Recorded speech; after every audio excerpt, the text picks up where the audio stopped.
Okay,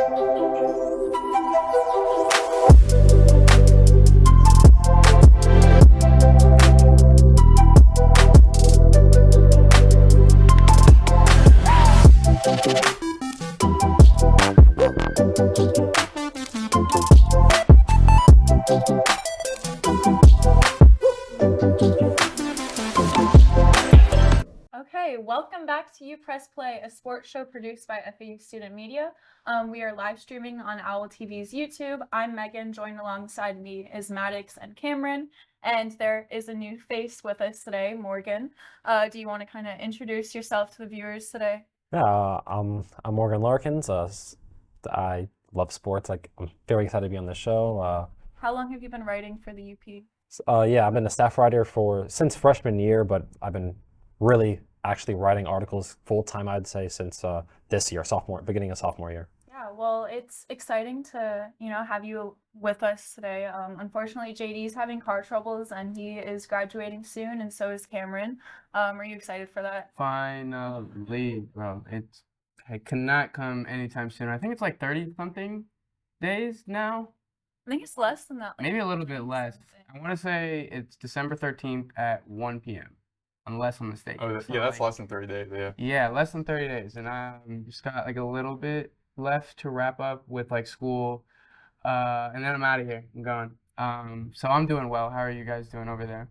Yeah. How are you? I feel like we haven't seen each other. We haven't done this in it's been a while. It's been like 2 weeks. It's like after the hurricane, it was during a Halloween episode, Cameron, JD, and Megan were doing something. You haven't been on it in like 2 weeks. I was covering, what sport was I covering? I was covering something for Owl Radio. I think it was like a women's basketball exhibition game. I was covering that game during the Halloween game, or around Halloween.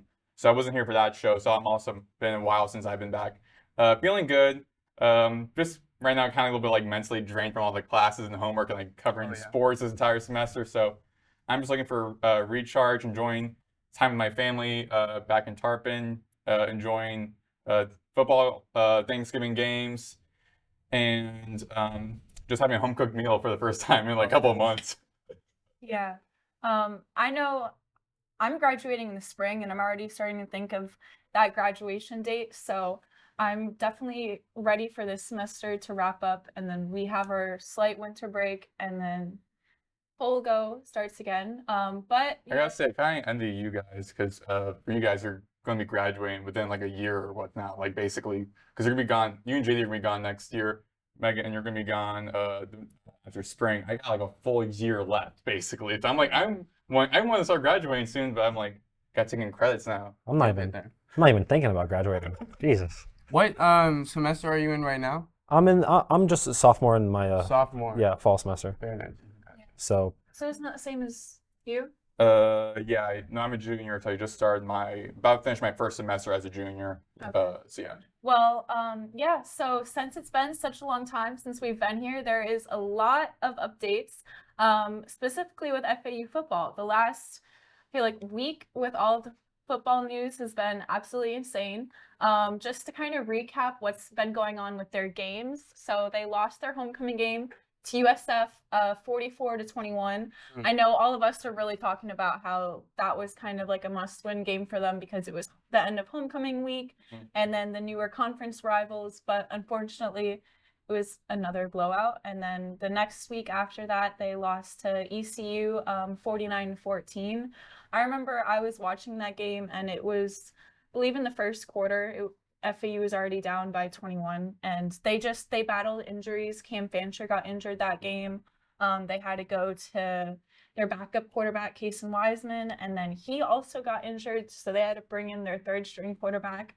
And then they also lost to Temple on Saturday in overtime, 18-15. But prior to the loss to Temple, they fired their defensive coordinator, Bellantoni? Yeah. Okay. They fired him on last Sunday, so it was November 10th was when they fired him and the offensive lineman coach, Ed Warinner. And yesterday they officially announced that Tom Herman is fired. Are you guys, I know that earlier we kind of debated that, I think after like 6 games or so. So was this like a shocking decision to come through? I'll take it first. No, maybe that they decided the timing of it, because like you mentioned, they let go of two well-liked Mhm. coaches the week before, and I took that for one as, oh, so we're probably going to have another year of Herman, because that's kind of like a move like, oh, I have to do something when you fall to 2-7 at that point. That felt like a move like, oh, I have to do something. Let's do that. So for them to go ahead and fire Herman a week later, the timing of that is odd. I don't think it's a odd decision though. I mean, you were brought here to end. I don't want to say like your only goal is getting to a bowl game, but when you're FAU, that's a tangible goal at the end of every season. And when you've missed two of them before Herman gets there, I think you kind of expect to at least like be back there or like competitive for a chance at that. Especially they're with not. especially with his record with bowl games, because it seems he head coach prior to FAU and prior to that little like hiatus, working with the Chicago Bears for a little bit, and then CBS Sports as a broadcaster. He was like 5-0 record in bowl games. So everyone's like, oh, you go to a bowl game, you're gonna get on that win with him. And I think worse than that, FAU looks worse. I don't know how familiar you guys were with like FAU whenever Willie Taggart was around. There were some bad teams, and unfortunately, they've regressed since then. Which, if you ask fans back then, they probably wouldn't think that's possible. He was brought here to win. He hasn't done it. So that's what happens. Yeah, it's part of business. I'm glad that you pointed out. I was shocked because I felt like you said, when they let go of the two assistant coaches, it's like, okay, this is the decision. They're going to stick with Herman going forward. And then Herman gets let go yesterday. And yesterday they also bring Brock back. Playing many men.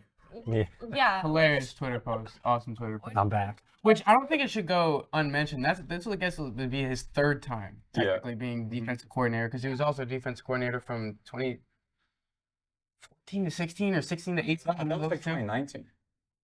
Someone would have to fact check me, but this technically would be his third stint as FAU defensive coordinator, which has to be like a record in like holding the same college football job 3 times. It's probably some record, but I know you two both went to the press conference today. Yeah. What'd you kind of learn about? I know the players kind of spoke a little bit on their thoughts on Rock coming back to the team. What'd you hear from them? Yeah, I was everybody, speaking about Bellantoni a little bit more, everybody loved Bellantoni. Like Jackson Ambush specifically was like, that he's the best coach in my opinion. Like that's what he said. So I'm guessing all the players were kind of maybe a little bit mad or divisive about that move that was made. And they're really happy that he's back. And Lunsford, the interim head coach, said that it was kind of a no-brainer to him to bring him back. Yeah, no, and I think I'm glad you brought that up, Megan, because one thing me and him talked about at the end was I at least personally expected it to be like a little bit more somber, at least from the players' perspective.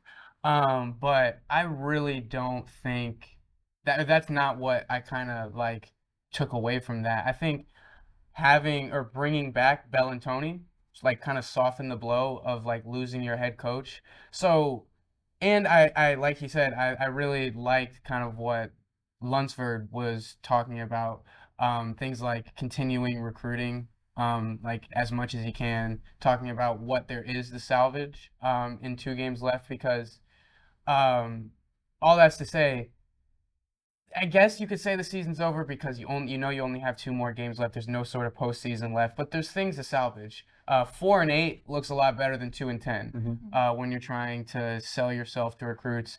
And he talked about that. Maybe not saying that specifically, but that's what I took away. That if there is anything to salvage left from 2 games, they seem to be like in the right mindset to do that. Yeah, no, for sure. I think that, so for those of you that don't know, I don't believe I said this, but Chad Lunsford was named as the interim head coach, and interestingly enough, he had this happen at Georgia Southern University when their head coach was fired, and then he became the interim head coach, and then he served as the head coach at Georgia Southern for, I believe it was 2 years. But it was 3 seasons. It was 3 seasons. Yeah. So yeah, for 3 seasons, and he had a successful run there, right? Yeah, he went to 3 bowl games and he won 2 of them. So very successful. And he actually won 10 wins in his first season as the full-time head coach. It seems good that he has that experience stepping into this position now because he kind of knows what kind of role that he has to have. And, for the seniors, it's just hopefully they can kind of come together these last 2 games, because I know that Ambush was saying today that as seniors, this is their last time possibly playing. They don't know going forward if they'll make it to the NFL or anything like that.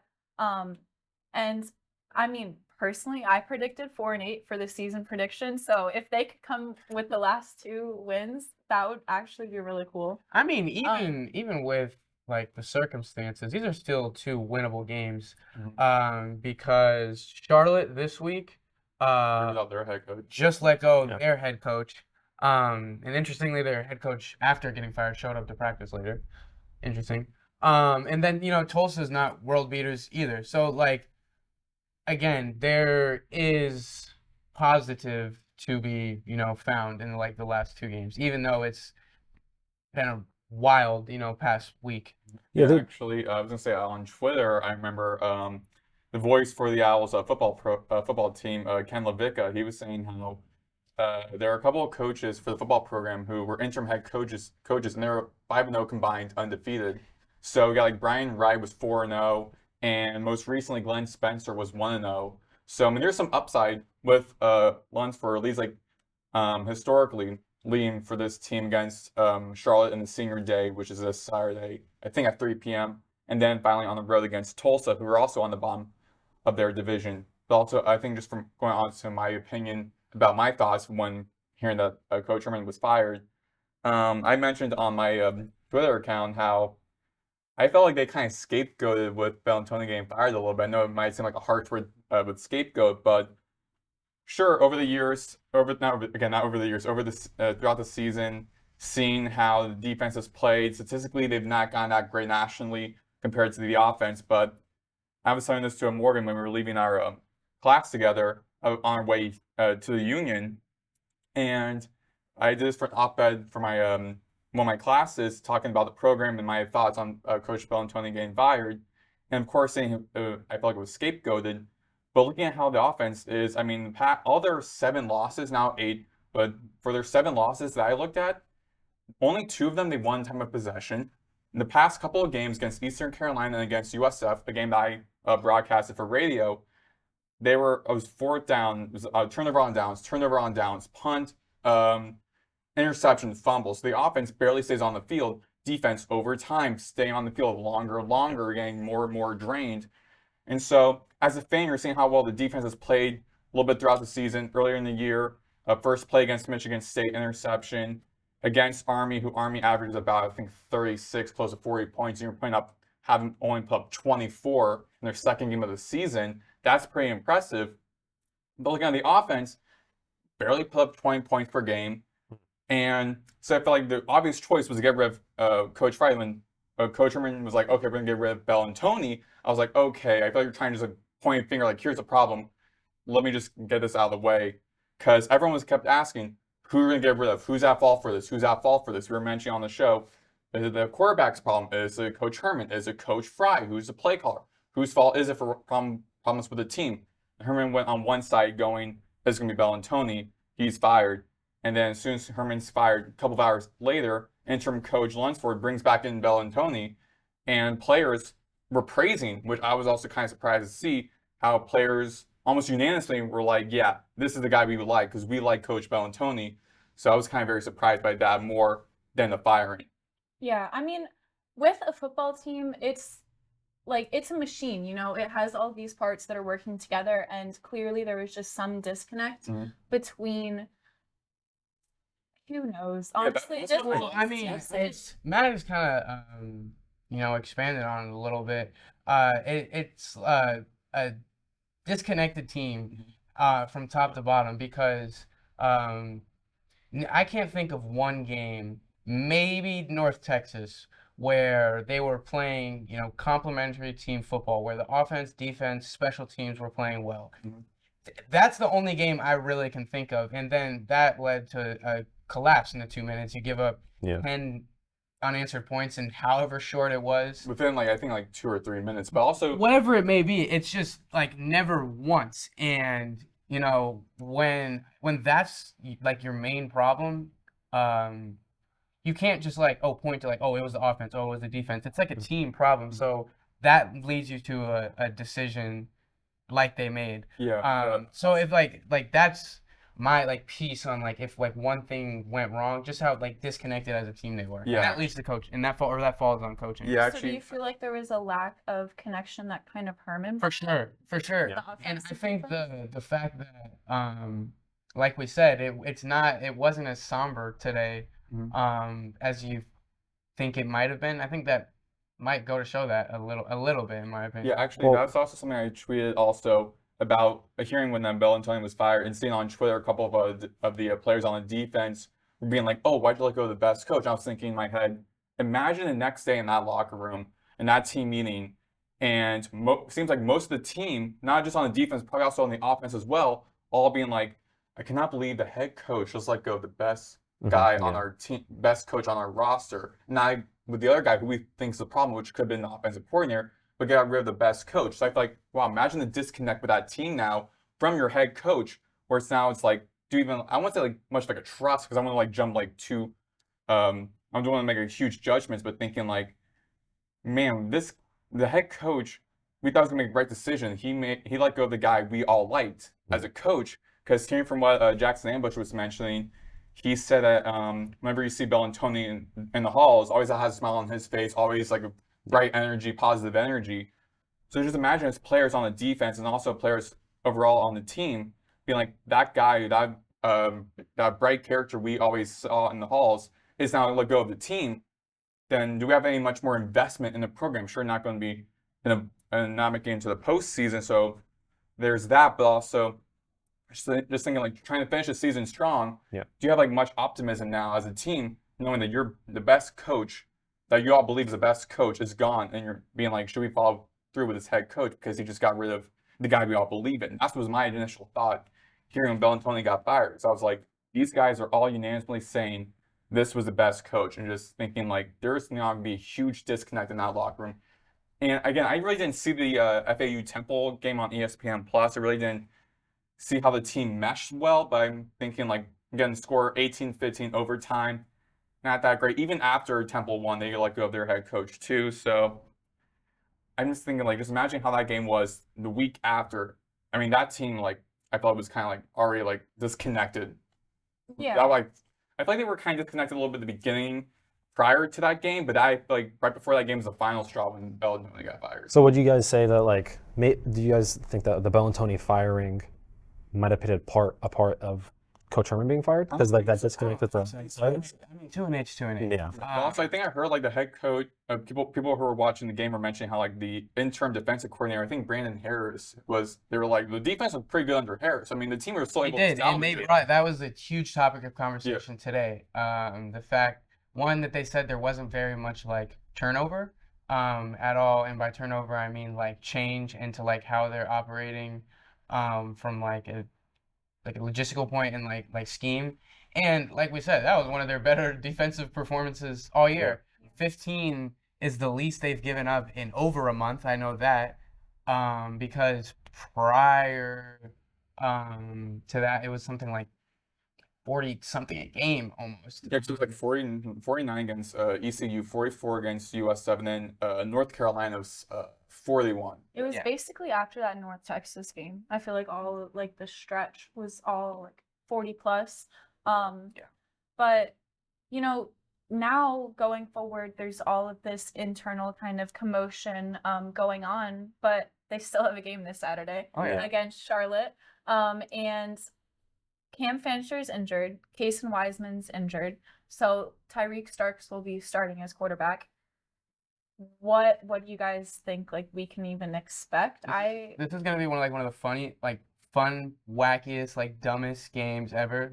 Two teams that neither have a real head coach. Yeah. I'm not sure what Charlotte's quarterback situation is. It's probably not very good. And FAU's got their third string. He's averaging 5 interceptions a game. Oh my God. Or Can we please that's fact check that? No, that's not averaging. That's Okay, I was for the- like, that's for the please season. let's I'm fact check sorry. that. I was gonna be like, wow. I was gonna be Kyler McCord. No, he has Um, 6 touchdowns and 5 interceptions on the season. Man, that's a bad TD interception. yeah, no, It's it's also senior night. exactly. It's their last home game Yeah. of the season, so It's two teams that have like kind of nothing to play for, but I like also like you said, it's senior night, so sort of something to play for. I also feel I don't like really. Who can't? No one probably could like properly predict this game. Yeah. I feel like also there could be at least like a little bit something to play for if you're like for FAU because and maybe same. Well, yeah, maybe same goes right. to Charlotte because you have 2 interim head coaches. Maybe they want to try to prove, hey, I could be the head coach, the front runner for your head coaching decisions while FAU's Yeah. scout. Well, yeah, like I said, there's stuff that there's definitely there's not like nothing to play for. They're not like gonna go out there and not try it. But like I said, 4-8 looks a lot better than 2-10. Yeah. Oh, also we forgot to mention how when Bellantoni originally was fired, 2 linebackers and 1 offensive lineman immediately decommitted. So now I think it was either you or someone. I think it was you, Karen, or someone on Twitter. I think maybe from 24/7 Sports was mentioning like, I wonder if anyone's going to like recommit now from those 3 players. Anyone's going to recommit now. Bellantoni. I'm not sure it was anyone over at 247, Could- but could- I understand what you're saying because you are right. I'm not sure like what like their decommitment process was like, but after like in the week after they were committed and then the week after they weren't. Yeah. But again, like all that's to say, there is when you have like recruits that you're trying to sell, and then once like the transfer portal heats up, you have to sell like players that want to win now.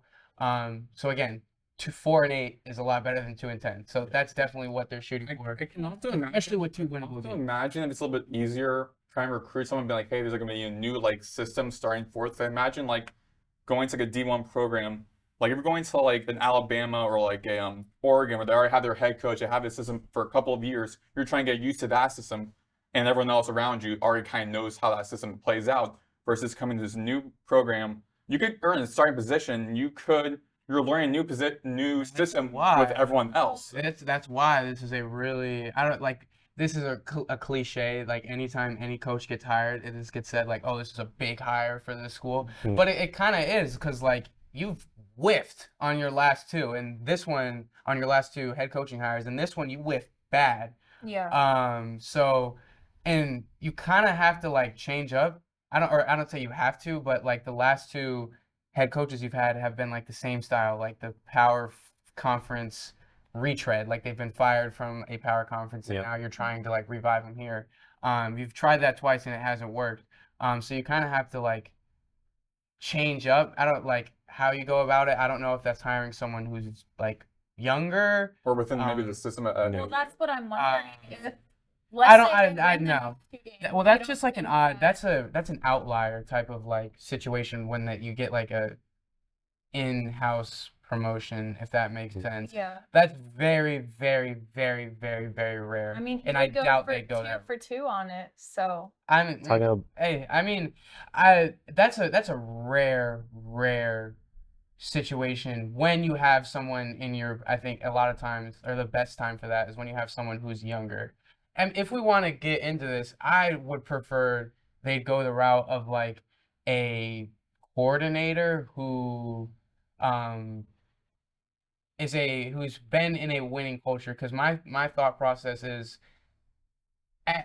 in the position FAU's in, like recruiting is going to kind of figure itself out. Because with NIL and soon to be revenue sharing, however that's going to work, you're in South Florida. I feel like just recruiting will figure itself out eventually if you win.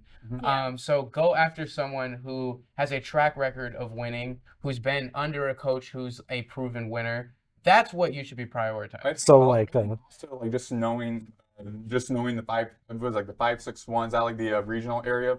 I think I'm just learning that as well. I In the get- 5-pound area. People put a premium on that, but I feel like like a coach can familiarize himself with the area. I get having like a previous South Florida footprint helps, especially when you, like we were talking about, you want to hit the ground running. when you get there. So like having a like connections down here, so you have like your foot in the door when you start helps. But I don't think any of that is more important than having a track record of success, Yeah. which you can find elsewhere. And what were you about to say? No, I think it's funny that you brought up the get a coordinator from like a winning culture. And that's again, I Yeah. don't want to cut you off. That's another like cliche, but Yeah. it's worked out. Yeah. So why not try it? Yeah. Correct? Yeah, exactly. And it's funny that you say that because we just did that with basketball with John Jackas. We just got him. Yeah, he came from Baylor and Gonzaga. He was a assistant coach in Baylor and Gonzaga. So doing that for here, like for the football team, maybe just do the same thing. Makes sense. And I'm glad that you brought up Jacobs because I actually was going to say the same exact thing so that we could kind of we could keep debating about all of this stuff. That's But nice transition. Nice little segue. Yeah. Now we will be segueing into basketball. So they are officially 3-2 now on the season. You know, I went and covered the UCF game in person, and I mean that was amazing just to experience the. Have we been on a show? Like when was We the have last? not. I since don't know the if we beginning of the season. have we talked about basketball at all. I think we. Wait, I how'd don't you know like if we've Orlando? been on since Indiana, like the season Since opener. Indiana So So let's we just can- run through it. They open up the season running past Indiana State 97-64, run past Coastal Georgia. Yeah, I was there for that. That was Bye game fun. by 50 points. Fall to UCF 100-94 in a really great game. Fall to Charleston 119-116 in double overtime. That's It game was of the one of the great Yeah. games I've ever watched. And they put it on YouTube, but so much hate. A day later, they beat Liberty in overtime 77-74, which has them at 3-2, 5 games in the season. Aside from the Liberty game, you know, they have really been living up to that expectation that Jacobs has set of being a high scoring team. I mean, we can get into it, but I guess let's start with so the Indiana State game we touched on a bit. Coastal Georgia, I feel like there's nothing really to kind of get Bye out game, of they that. do what you're supposed Yeah. to do. It's that exactly. They did exactly what they were supposed to do. I mean, they started sloppy in the beginning, like the first like couple of They minutes. beat them by 50. There was a very Yeah. close. They had to find Yeah. a stride. They beat them by Pulled 50. together. Yeah. You know, they're They you should put can't 100 you on it. can't complain. They beat them by 50. Oh, I wish they were a little bit better in the beginning. Oh man, like they didn't get one more point. That was There's a hilarious. lot of turnovers. Now, did any of Picky. you watch the UCF game? I did. Yeah, That was a yeah, I did. Wait, how'd you like was it addition financial rate? How'd you like Yeah, Oh. well that's my hometown college because I'm from Orlando. I live like 10 minutes from UCF. So I've been in there before watching like basketball and volleyball, but it was really cool. I got so lost trying to find the media like section because I had to DM this person that reported for UCF and ask like how to figure it out. Because FAU's is really simple. It's They're just small. it's a little media table. You instantly see it. Wait, didn't contact the communications person for basketball? Well, it was when I walked in, I was asking the media people at the gate, where do I go? And they didn't really give me answers. And then At so FAU, I we will just- make sure. At FAU, we'll make used sure. But my sources. But it was really amazing because the way that they have media, it's like they have the bottom bowl and then it's all around the whole ring of the bottom bowl. Yeah. So and then the Step your student, game up, FAU. yeah, the student section had palm fronds, which was shocking that they were allowed to bring those in there. And someone They have that on the court as well, and Yeah. like, why is that like their shtick? I feel like that should be our thing.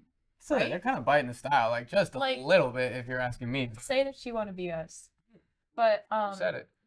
someone also threw a hamburger on the court. oh yeah, immediately the fans were like, FAU guy, Why is FAU that guy. like a trend as of recently, like throwing stuff onto like the playing field? Didn't it start It's happening? happened like for 4 or college 5, like 3 or 4 times this year in college football. I thought it started with the Texas game. Yeah, because they didn't agree with the call. What was it, like Colorado or whatever they threw towards I've Texas? seen it a couple times now. What? That was fun. That was Look, fun. if you're a college fan, don't do that stuff because Tell 'em. that is dangerous for the players. You don't want to hurt them. What if you throw it and you're on the opposing team and then you hurt one of your team's players? Like, just cut it out. Also- No, you can Yeah. like Cut it out. Advice from Megan Brunsma as a Yeah. fan: don't do that. just boo from the crowd, but you don't Yeah. have to actually throw things. And it was funny because in the broadcast they were saying that it was an FAU fan, But at the game, they said that if it happened again, it would be a technical foul on UCF. And UCF. My student body. Yeah. No one knows exactly who did it. That's the great mystery. Wait, has UCF like soon newspaper like figure out that mystery? That'd be a good article. But anyway, aside from all like the little drama and just the commotion of the student section, that game was Fantastic. fantastic. Yeah.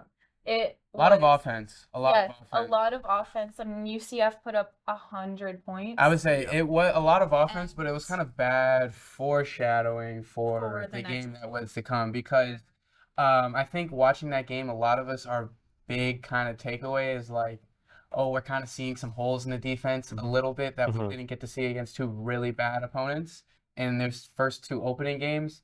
And then against Charleston, like those holes were like glaring. Yeah. I mean, Really, really bad defensive performance. Yeah, when I was watching the very end, that game winner, I forgot who. Well, before we get to that, UCF game, they allowed 3 guards to score 20+ points. exactly. And So- go ahead. That was concerning, but I was also like, okay, UCF did just beat Texas A&M, and they were the 13th ranked team in the country. So by doing that, it was kind of like going into the UCF game, like they're gonna have to prove themselves. And like you said, the holes opened up where they saw, look, guard Right. defense was not there, and then That's that my biggest point because continued in the next game. 100 points looks bad, and 119 again looks bad. But like when I watch FAU, they constantly look confused on defense. Yeah. Always. They always look like they're over accounting for something because what I'm seeing is that they're always trying to double, and that's leaves someone open, obviously.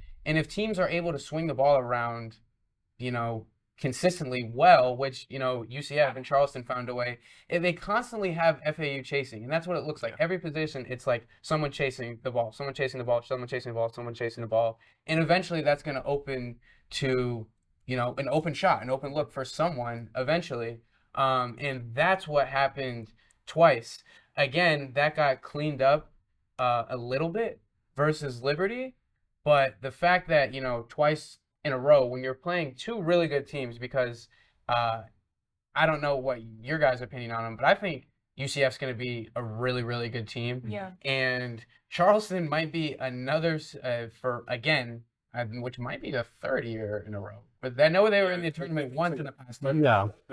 Regardless of like the outcome, just that point differential. I mean, against UCF, sure, giving up 100 points, but also, I mean, within 6 points on the road against a Power 4 school, that's pretty big.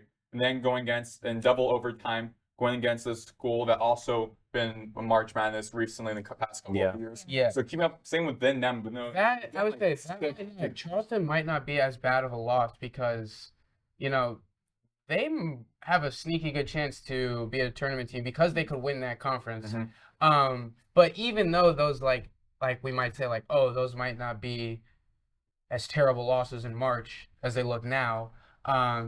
Both of those games showed stuff you have to clean up, offensive or defensive end particularly, but as well on the offensive. Yeah, end. and If you guys had any? Actually, I want to do is actually kind of bring up what I pointed out also on social media was when I was watching the game-winning shot.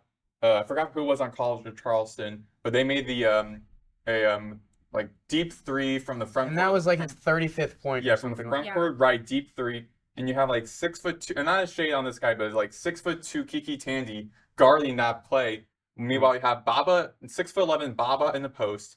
You have 6'11" Montes Kuchanas in the right side of the in mid range, and you got Trey Carroll also still running down the court. All of them have huge height. You can put like a 6'2" Doesn't necessarily make you a good defender though.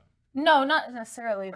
Like on the perimeter, because like I feel like if you'd ask anyone in that locker room like who's their best perimeter defender, it might be like Ken Evans maybe, because like I've just heard praise about how great of a defender he was. It's why he was the SWAC Player of the Year. I feel like you can point to that one shot, and maybe that was like a breakdown how Kiki Tandy ended up on him on that, but. What about the other 32 points that guy went for that night? That was a top to bottom defensive breakdown all night. Yeah, they had a lot of other opportunities before that, if anyone's not familiar, when FAU played Charleston on what day was it? It was Friday. They lost double overtime to a buzzer beater, which I hate watching this clip because it was just. I wish we could have Mitchell roll it, but maybe it's better that they don't. We do. Yeah. Perfect. So you guys can all watch that. You can clip. relive the pain. But even though it was saddening, it was definitely the ending that game deserved. Oh yeah. Like, Yeah. As just a basketball, I'm just so mad though with but- how they put that Field of 68 Classic on YouTube, because that game, Rough you're gonna put it on YouTube. Rough Yeah. broadcast, Thank but Also bad broadcast. You also had a battle, the home court advantage that Charleston had. It was loud in there. oh yeah. And Yeah. that's They one have a thing. nice arena too. When I covered the season opener at home, I forgot how loud the LE gets. I had a headache after leaving that game. For So Coastal Georgia too. Wait till someone. yeah, that was down. Wait until Memphis on January 6th. Well, they messed up by making that during winter break because that's Yeah. January 2nd. Yeah, I have no idea why they did. Could be a lot louder in there than it probably will be. It's but To Another discussion. starting the video. Discussion for a different day. to your point though about Charleston's home court advantage, you watched the Liberty FAU game the next day. No one's in the crowd. Yeah. It's complete. Yeah, it's different atmosphere. yeah, it's like 4 or 5 people in the lower bowl. I think also for the game between College of Charleston and Liberty at FAU the year prior, I mean, wasn't really much people in the crowd. Probably not. Maybe some fans, family of the players, but I can't remember the game because that was last year, not year before last, right? no, it was last year. Yeah, actually, for the fans who don't, Whenever Charleston- the same event was. Yeah, here at FAU. yeah, just for fans to understand. So, FAU, College of Charleston, and Liberty all made this kind of contract for the teams with a field of 68. So for the 3 years FAU hosted last year for those 3 teams, Charleston is hosting this year in College of Charleston. Then the year after, the final year, in I think Liberty's in Next Lynchburg, year, Virginia. Yes, next Liberty year will be hosting that match with all 3 of those same teams. So each one's hosting those 3 teams as a little matchup in field of 68. now that we're 5 games into the season, what who is standing out to all of you? I know personally, I feel like Caleb Glenn has stood out. Yeah. Huge game. Huge game. 27 against- points. He had 27. I know it was 27 points. I can't remember the rest of the stat. Okay, he had 27 points. He was 10 for 14 from the field goals and 4-4 from the free throw line. He just, every time that they throw the ball up to him, I just know that he's going to go. Yeah. He's fun to watch because he's a really good defender, I think, and he is his signature play is dunking, and he had 3 criminal charge type dunks against Charleston. Yeah. Even though it was a loss, he stood out crazy in that game. Really good defender, really good in transition. And that one dunk he had, shut the arena down. That was a crazy, crazy awesome play. He has really stood out. He's also the most consistent player scoring wise. He averages right now 16 points per game, and he's the leading scorer average wise. And everyone else is teetering around 12, 11, 10, 9. Yeah, I was going to say for me, there are also 2 players that come to mind. Because specifically with this team is there are a lot of players on this team that are playmakers offensively who can shoot. Again, we all think unanimously that the big problem is the defense, and they have to try to fix that before AAC. So as I mentioned multiple times on our show, the AAC is by far one of the most tough basketball conferences. I think out of them all, not just mid-major, but one of the toughest. Because look at how the playoffs were. No one predicted Temple to be in the finals, and they were. So that conference is unpredictable, and it's going to get even more unpredictable when regular season for conference starts after winter break. But for the 2 players I think that stand out to me, obviously, is Matas Vodakaitis, who just won the AAC, I think, Freshman Player of the Week or something. And he... But I was going to say also, I think fans are calling out the maestro, Nicolo Moretti. I mean, that guy's been balling. First game, 19 points off the bench. Then against College of Charleston's 17 points. Against Liberty, 12 points. But I think averaging right around what you said, Morgan, 12.8 points per game. So him from off the bench doing that. I'll interject because that's who I wanted to say as well. That's someone who I was kind of looking out for at the beginning of the season.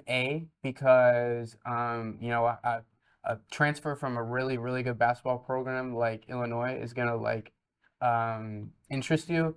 But he's played a lot of basketball via playing at Illinois and at NBA Global Academy and playing for the Italian national team and DME Academy, all these different places.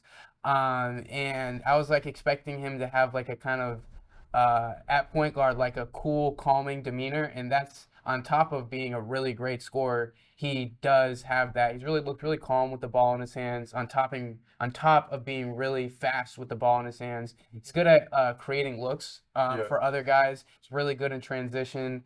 That was kind of what I was like, the presence I was kind of expecting from someone who's played a lot of basketball. Well, that's what I've seen. Remember the article you wrote about? Oh, thank you. Yeah, I was thinking about an article you wrote pointing out when you and JD both went to the Paradise Madness. You were mentioning how like Nicola Moretti was like commanding the team throughout the entire like Paradise like Madness. at point guard, you want him to have that like kind of like leadership kind of. Yeah, but I was also gonna like actually promote. Also, there's an great article Cam wrote recently about some of the transfer guys also.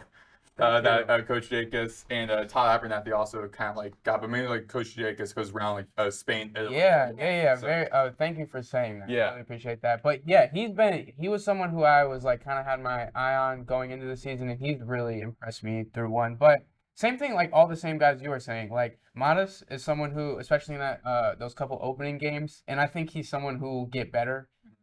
he's a freshman. He's a freshman. He has to get used to the American style play. Yeah, and just being In here. that UCF game, he got a technical foul for like screaming in someone's face, and Jacobs is like, "Look, that he's learning." I like that. Some passion. There's some European basketball into this. All of the guards really have stood out. Obviously, Moretti, like you said, he brings. I feel like he's not starting because he's coming off the bench, but when he does come in, he kind of calms down the team almost, and like. Oh yeah, I just think gets it the was ball, the UCF game when him and I forget who they inserted off the bench first. It was like a pretty nice run, like pretty soon after that FAU had. So just to bounce off what you're saying. No, but It's really tough to pick like one player, honestly, because it really feels like, I mean, like I already mentioned this before, like all the players are like averaging around the same like points per game. So it really feels like any one of these guys can go off. Like Leland Walker went off for 20 points a couple of games ago. And then of course you have like Ken Evans, like any Moretti in the first game. Any one of these guys can really go off. So Plus, it's like also with this team, I mean, they're like, we're just point out to actually what one fan on social media was mentioning, like they're like a couple points away from the UCF and the College Charleston, a couple points away, a couple plays away from actually winning those two games being back. Yeah. They're a couple plays away. Yeah. And with this team, I don't want to kind of jump too far being like, oh, they're better than like the Dusty years, but I mean, the bench is similar to with FAU, very deep bench where the fans are used to. So have a deep bench, everyone's playing well offensively, everyone's trying to mesh well with one another. Again, the problem is with that defense. I feel like once that defense, once they click on well on defense, figure out their identity on defense, because they have a good idea what they're going to do offensively, but on defense, once they figure out who they are, I feel like they're going to be a very dangerous team. They could be ranked. Their problem is, and they need to figure that out, is who is kind of going to take a slight like pause on the offensive standpoint, and who is going to start focusing on defense. We got 12 days in Charleston, so we'll figure it out probably in 12 days in Charleston. Yeah, they just pickleballed with Todd Abernathy and Coach pickleballed with Jeff Goodman. I asked Abernathy what the score was. I think it was Abernathy and Goodman. Box score and Abernathy what the score was. Oh yeah, I have a It's so pickleball much house fun. right next to, or a pickleball court right next to my house. Yeah, pickleball is actually fun. What is it? Is it like tennis or something? it's It's like like tennis light. Do you need to like bounce off a wall or something? That's not pickleball, right? It's like tennis with like a wiffle ball and smaller racket. tennis with a smaller court. But There's too many tennis. we would all play with you if you guys, ever want to run up like a pickleball tournament. See, I gotta watch some YouTube videos, figure out basic rules, but yeah, 12 days in between their game, resting, playing pickleball. Yeah, find some good That places is to eat. important though, because I remember, if y'all remember correctly, whenever we were talking like out of or non-conference schedule, their next game is one we were pointing to a lot. That and Michigan State a little bit later, but Oklahoma State's going to be a test. I mean, It's going to be a test, and again, like it's a little early for this, but you know, a win over a power conference team stands for something later on in the season. Whenever you're like splitting hairs, trying to like build resumes and stuff like that. Especially if we don't win. Especially if we don't win the AAC tournament. Exactly, and with the fact that you've already dropped now to 3 or your 2 of your non-conference games. Yeah, and those would be big games too. Yeah, especially because that makes every game from here on out of much more important. But at the beginning of the season, you know, when they first released the non-conference schedule, we talked about the Oklahoma State game. And now after seeing, you know, these first 5 games, if they beat Oklahoma State, then they're playing in the Charleston Classic. So they'll either play Miami or Drake. And then let's hope for Miami. That'd be a good game. Yeah. Finally do. We almost had that for the If they win that game, then they'll head to the championship game on November 24th. What? Oh, by the way, all these games will be on ESPN2, and the championship will be on ESPN as well. So that's if you guys can make some like predictions for the tournament and how you think it's going to play out, how do you think? I feel like FAU's in that point where they're still trying to find out who they are, and they haven't played a lot of games together with this new coach, new everything basically. All right. I mean, you wrote an article. It's only one coach and 4 players, and 3 of those players don't really. Well, 2 of them do. Vanterpool and Trey Carroll does get some burn, but the other 2 they don't really get a lot of minutes. I think they're both injured. Yeah. I know Jaquel's injured. I think Jack is still like riding the bench. Yeah, he got a couple of minutes. Yeah. Some fans were excited when he came onto the field. Yeah. Him and Trey are like everyone loves Trey. The only ones who have been here through the Final Four, unless I'm mistaken. No, Devin was a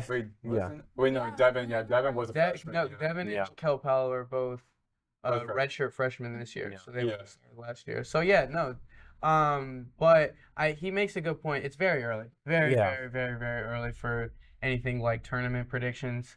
But one thing we have to be in this FAU in this portion of the season has to be, I don't want to say cheering for their conference, but you want your conference to be playing really well, so they build a nice out-of-conference resume. So when you're playing these teams twice in your conference schedule, those wins look even better. I think that's like North Texas right now. I just meant for this tournament, not like for the Charleston. Yeah. Oh, excuse me. Yeah,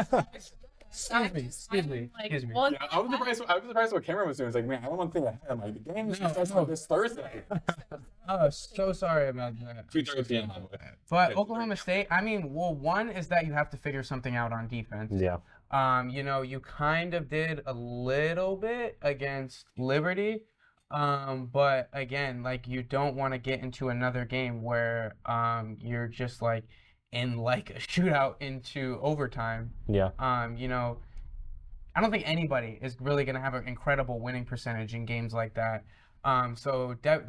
Keep doing the same things you've been doing on offense, because, you know, before Liberty, I don't know really where that would stand, but that's like one of the better before Liberty, one of the better point averages when you're, you know, 97, 99, 94, 116. So continue doing the same things you've been doing on offense, but you've got to sharpen up on defense, whether that be, you know, something with the scheme or, you know, trying to improve your communication. Whatever. I'm not a coach. Whatever they were doing, it was getting away from them for a while. So that has to sharpen up. To give a prediction, I'm thinking 1 win, whether that be against Oklahoma State and then we lose in the semifinal, or we beat the loser of the Miami Drake game. I'm going to predict at least 1 win. I kind of predict maybe the same as Morgan. I mean, it's early. It's early in the season as well. However, I feel like for teams like Oklahoma State and whoever wins that Miami and Drake game, when they're going to be scouting FAU, they're going to be like, okay, this team can average about 90 points per game. So we know it's going to be a high-scoring offense. Defense ain't looking so well, so let's find some holes in the defense. So I feel like for FAU, again, with these like 12 days in Charleston, they have to try to figure out what their identity is, again, quickly before conference play starts, but also early enough to try to figure out what they want to do defensively in their identity and how well they are perimeter on defense, so they could win either against Oklahoma State or the winner of Miami and Drake or get close enough between those Yeah. two programs to look good for later on in the season. However, also, it's better to have wins than looking pretty good in the loss. So the objective is not like, okay, we lost by 2 points to Oklahoma State, but that's good. No, you want to try win against Oklahoma State. Especially, it'd be different. No, okay. I was gonna say it'd be different if we like beat UCF or beat Charleston and then lost to Oklahoma State. That would be different, but it But kind let's of. also point out the fact that this game starts Thursday at 2:30, yeah. 2:30 on a weekday. And an hour before our class. Yeah, and it was actually that's like half an hour. That's a half hour after my French, about half an hour after my French class. So I'm gonna have to figure out how I'm gonna watch that But game. yeah, I was just gonna say, like, this Oklahoma State game, it's definitely doable. Seeing how they competed with UCF, it's just they have to just focus a little bit on defense because Oklahoma State, the last 3 games, they've all won them, but their highest scoring game was 89 points. So FAU has proven that they can outscore 89 points themselves, but it's just from the defense end. And, you know, it's early, and I think it's good that they're having these tough games early on because it's helping them get prepared for AAC play. I'm about to cough, but so let's go ahead into our live read. We have, you know, not too much longer with the show, but if you're a club or student organization wanting to promote an event you're hosting, or you just want to promote yourself, DM at UPress Sports on Instagram with 3 to 4 sentence paragraph, and we'll read it live on air. So as we're kind of wrapping up the show for today, figured since it's been a while, we can all, you know, kind of do a little update on what has been going on with our NFL teams. So would anyone like to kick off? Why y'all all looking at me? Oh That is supposed to be really good this year, man. So, my. you got high praise for Caleb as well. It's just another week in the endless cycle of misery that is being a Bears fan. You know, just to give anyone who didn't watch a recap, Bears lose to the Packers, obviously, because that's what always happens. This time the score was 19-20, unless I'm mistaken. Yeah. Bears lose on a blocked field goal as regulation expires. You guys gave up like 30 seconds of play before that field goal. Well, Yes, another just complete coaching blunder. Again, just like the Commanders game, which I don't know if we've been here since then. I can't remember. The Bears losses just bleed together at this point. Yeah. well, how do you feel about the Patriots? Well, again, another loss. That's just a coaching blunder because the fact that you let what felt like, well, and we kind of know now, you kind of like your season got away from you after that Commanders loss. Between the jabs between players and coaches, in press conferences, Tyree Stevenson getting benched and then deciding to leave practice and come back, and then just going and completely laying an egg against 2 terrible opponents. No offense, Maddox. No. When at the beginning of the season, whenever we looked at the Patriots and the Cardinals games, those are 2 gimme wins to get ready before a gauntlet of divisional games, and they just looked terrible. They looked like in the Cardinals game, the fact that they were just getting outplayed by the Cardinals is one thing, and then against the Patriots, it just didn't care. Like, they just quit. And, you know, at that point, it's like, oh, the season's over essentially, but they got me. Again, they got me. They looked good against the Packers. They really did. Caleb looked good. The defense was kind of holding Jordan Love in check. They forced a turnover at one point. DeAndre did good for me for Really nice play by DeAndre Swift to take the lead, unless I'm falsely remembering. And then what I thought, was a game-winning drive. That was a roller coaster of emotions within of itself because 2 sacks to start the drive off, only to get that crazy 4th down play. Beautiful throw and catch. They got me, only to miss the field goal. Yeah. They got me again. I mean, I should have expected it. Like that. The Bears always lose to the Packers. That's what being a Bears fan is. But I think actually I can go for again, I think I can go and talk about the Patriots because Cameron's and my teams both are not doing that great this season. Megan and Morgan's both are doing great. So we'll just start with the bad teams first and then go to the good teams. We'll end off on a good note. Yeah, so my Patriots, yes, I'm a Patriots fan in South Florida, very fun. I didn't actually see that game against the Rams because I was broadcasting a volleyball game that started at 1 p.m. on Sunday. By the way, shout out to the FAU women's volleyball team. Winning that game on senior day, great comeback in the 4th set, and going to the playoffs, a 6th seed. Yeah, going to the playoffs, playing against a 3 seed ECU. But back to the Patriots thing. I did see the last second interception that you talked about on the show sheet, Megan, but again, as I mentioned prior, I mean, this is a rebuild year. Really wasn't expecting much to happen. And, I mean, Drake May's been looking good, putting up some good numbers. I mean, better numbers, I think, with how Caleb Williams did the first season. Caleb Williams also had Shane Waldron as his true. Yeah. So, stuff for the Patriots, Drake May looking pretty good there. But, I mean, future of your franchise, and you're just in the rebuild mode. I mean, right now it's just seeing what pick you get and who will be best available for you. What's the next step to do, what to do in free agency. I mean, of course, the Patriots are not going to do is tank. They're not going to tank this season. I mean, let the Jaguars do that. Or the Jets. I mean, they're not doing that well either. But, I mean, Patriots are not going to tank this year. However, I mean, they're just going to go roll the punches, try to get maybe 1-2 more wins, try to have some optimism, and then see what they're going to do in free agency because they lost a couple players in free agency, including Matthew Judon, which I was so mad about because he was really good at the defensive line. But see what they do in free agency, what they do in the draft, and hopefully next year will be a little bit better.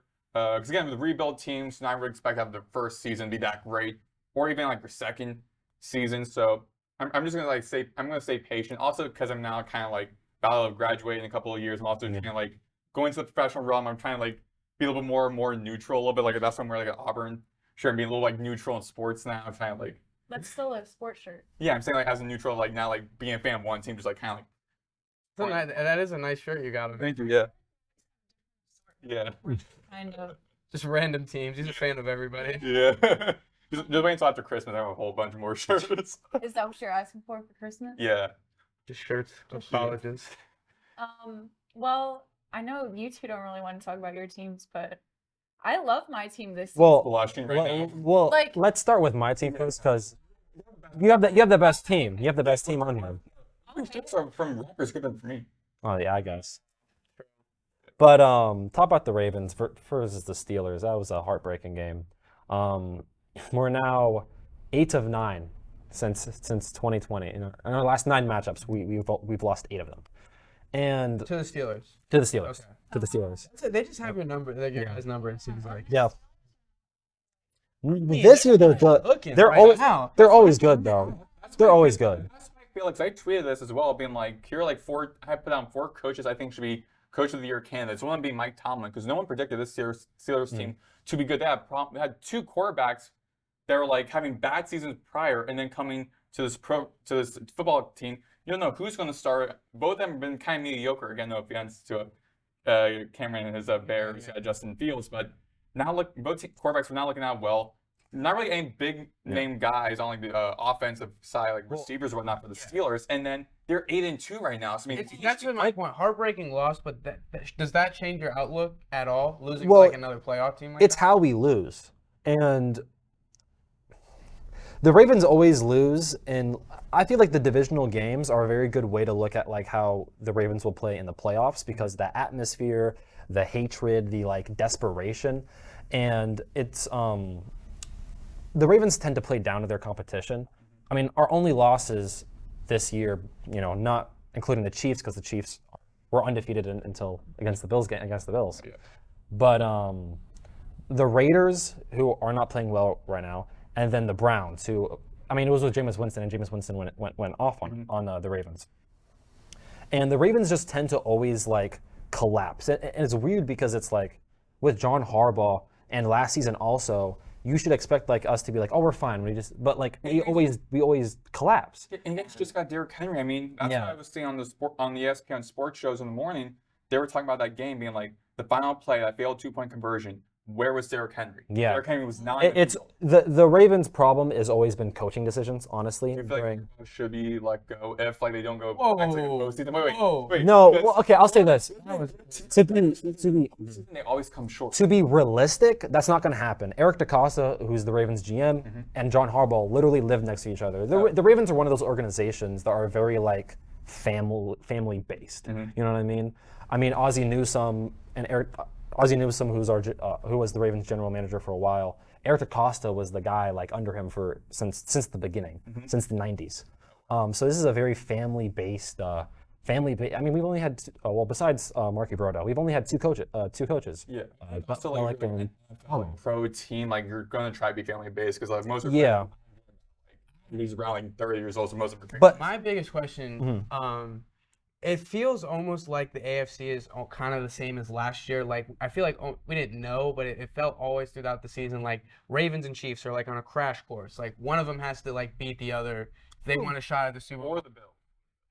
yeah, with the Bills. I would say you can throw them into that, but my kind of question is like, do you feel any more confident like in the Ravens like to get over that like hump of Mahomes who's always going to be there? Do No. you feel any more confident No. now than you did last year? I don't, not at all. The thing with Lamar Jackson, first off, is Lamar Jackson's a great quarterback. Obviously, he's definitely top 3 for sure. But it's the coaching really when I see them how they play against those players. For some reason, we have this fun idea of not giving the running back the ball in particular situations, which does not make any sense. You can go back to some of the losses a few years ago where it's like, I mean, Gus Edwards isn't the best running back, but he's very efficient, and he's a good running back, and we're up, and we don't give the ball to Gus Edwards, and then we collapse and lose in like the last minute or so. Also, a 2-point conversion as well. Seeing replays of it, it's like A lot of miscommunication. Go and then that play, Lamar was trying to find somebody like in motion, trying to find a receiver. The receiver, I think, was intended for Nelson Aguilar. I think he was like in the slot or whatever.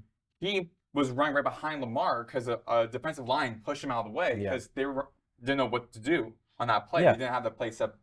Yeah, there were a bunch of defenders, by the way, that just like broke the play down. Also, they were right in front of Lamar very quickly. The Steelers emphasizes the rivalry too. Yeah. Hatred, like The Steelers defense always finds a way. Like Lamar Jackson, he only has a losing record against 3 teams: the Chiefs, the Raiders, and the Steelers, right? Which makes sense. And he's had good games against the Raiders and the Chiefs, but the Steelers, he's not had one single good game. Like no positive good game.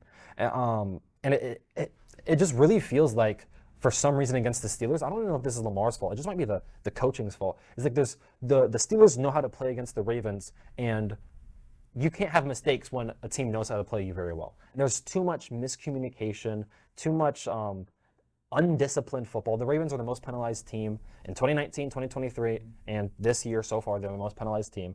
And we're just not going to win a Super Bowl if that continues happening. I think also for like running back struggles, we have a word about the Ravens running backs coach, which is a former FAU head coach. Yeah,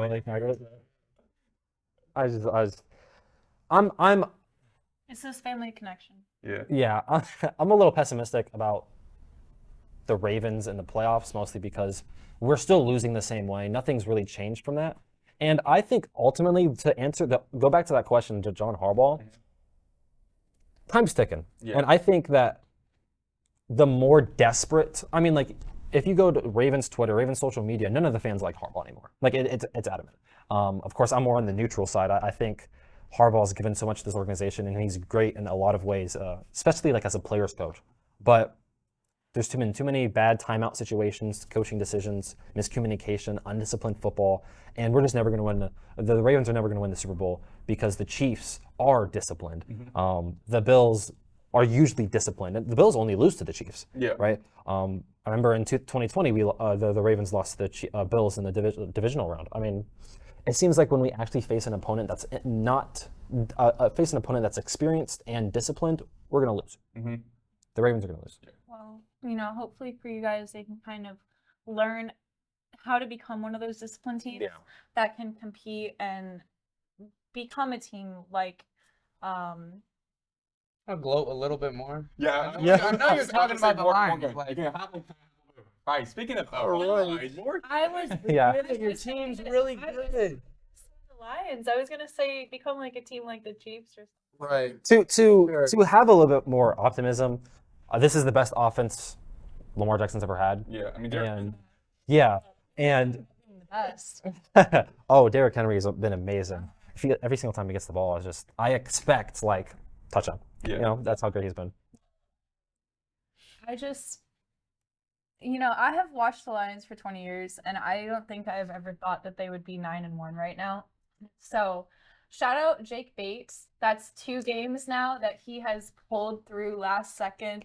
I remember watching that Texans game. I was in Orlando, and I was watching it with my dad, which it was so nice to finally be able to watch a game with him this season. But we were just sitting there, and they weren't doing great at the beginning. I believe they were down by They were down. They were down. Yeah, it was 7-23, and they did not allow the Texans to score in the second half at all. And I remember when the second half started, Dan Campbell was saying, "Oh, we need to have something come through like an intercept," and then they cut to an interception immediately. Yeah. Wasn't Brian Branch whoever called an interception? I think it was Brian. It was Brian Branch. Brian Branch has been really good this season. That moment was hilarious to watch because the timing was perfect, and that game I felt like I was going back into the typical mindset of, oh, they're down by a bunch of points, they're just gonna fall apart like they typically do. But by being down by that much against the Texans and not allowing them to score in the second half has made me feel more confident about them going forward, because they were able to beat their old mistakes, and they showed that they're a different team now finally, compared to what they've been in the past. And it's just Jared Goff, even that game he had 4 or 5 interceptions? 5 interceptions. Yeah, so it was 5 interceptions, beating his season record, which he was pretty clean for most of the season besides the first game. So hopefully he can clean that back up. I mean, against the Jags, my friend was a Jags fan. She was just like, you guys are, but they're not that. I mean, even games like that should still leave you confidence because, like, in the NFL,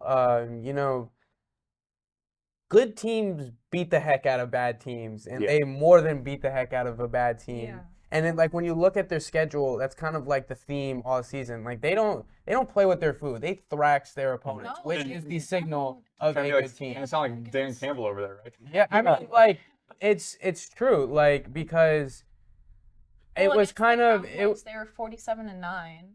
right. Well, they probably The have Cowboys aren't good, so. fact check me, someone, but they probably have the best margin of victory in the NFL by a good bit now. With Jaguars 52-6. Wow. They should. Yeah. 52-14 But against the the Titans. fact that they beat up on bad teams consistently, and like you kind of hit on a little bit, they've like found multiple ways to win because like that's about as ugly as you can possibly play and still win that game. That's a sign of a good team that you can, if you play that bad and still find a way to win. And it's not even like you've played that bad against a bad team and like, okay, let me lock in and like win. Yeah. Houston's a good team. That's a playoff team more than likely. So how much they're winning and how they're winning should leave you a lot of confidence. Oh, yeah. I have a lot of confidence going forward with this season just because, like you said, a lot of teams normally against a bad competition, they play down to their level. And the fact that they're not doing that is super reassuring. So, the Colts this weekend, hopefully not to like keep digging your grave, but hopefully. Oh no, they're gonna beat the heck out of the Bears on Thanksgiving. I think will be a good one. Just enjoy the Thanksgiving dinner, Cam, and the parade. Just enjoy those. Yeah. We got some other sports on there. I think that's the difference between the Ravens and the Lions. Is the Lions have great coaching and players around them. They're great chemistry. Yeah, like the coaching. Clearly. When the players have a bad week, the coaching can lift them up, and when the coaching maybe has like some problems, the players can lift them up. And with the Ravens, it really feels like if the players aren't doing everything, it's we lost. Yeah. And also, if Lamar Jackson doesn't doesn't play well, they lose because they don't have that good they don't have that great defense that they did last year. So, but that's what. So we'll see. And that's what it makes me feel good that even though we had the injury with Aiden Hutchinson. Thank you. Yeah. I just blank when I'm trying to talk on the show sometimes, but even though they had Aiden Hutchinson's injury, the fact that they're still coming through and their defense is still coming through. You guys got You guys rallied. the dairy. Yeah. One thing that's Yes, it is so expensive, much right? better their secondary is this year than last year. Not even like just like the guys they drafted, but like players that were here last year just are like in the secondary, just playing so much better. Like I don't see like people like to point at the Lions pass rush a little bit. I don't see like a weak spot on their team. When like a lot of other teams you can. I feel like I don't know what would you guys say the Lions like struggle with? Maybe that like high level elite quarterback play. Maybe. I mean, how Jared many? He's Goff been has pretty played close to. pretty elite. That's what I'm saying. Like, that's why. 2 weeks. Okay, but That's why I said maybe. I'm Jared Goff. Oh my God. Well, I'm not even hating. I'm just saying maybe. That's a Like, maybe. Like I had to pick. close to perfect like multiple times this season. If I had to pick one thing that's bad about the Lions, maybe it's like, oh, okay, but they have Patrick Mahomes, they have Lamar Jackson, Jared Goff. You know what I'm saying? I was gonna say it's the first time on UPress play. Sorry. I guess it's the first time on UPress play. We're fitting in so perfectly. Happens every single show, most likely. I mean, usually between me and Cameron. Jared Goff has been playing as close to elite as he's ever gonna get. I think. You know? I mean, we've seen it multiple. Jared Goff. This is not the first time Jared Goff has been like that. He's been great with the Rams with Sean McVay.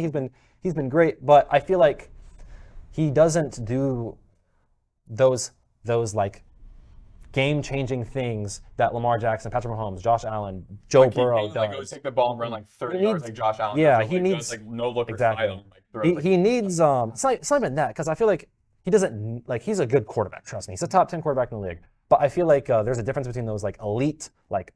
I don't want to say all-time greats, but like all-time great play from those quarterbacks I just named, and Jared Goff, who's just a great, solid quarterback. I mean, this season though. I'm just talking about in general. No, but I'm looking at EPA. I would say is as close to elite as anybody.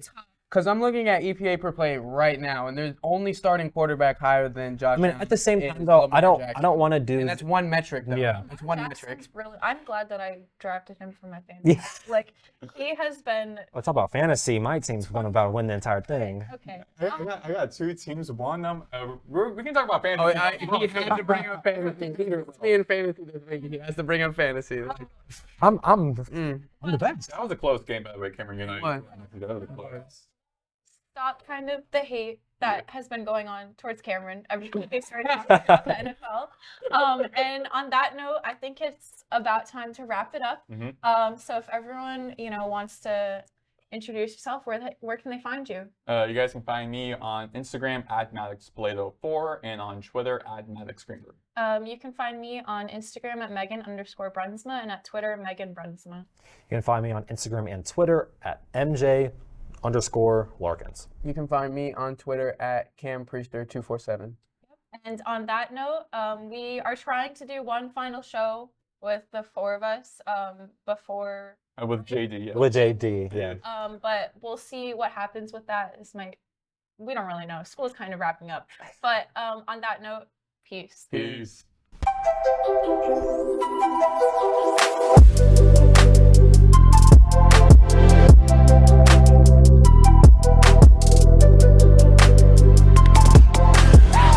Thank you.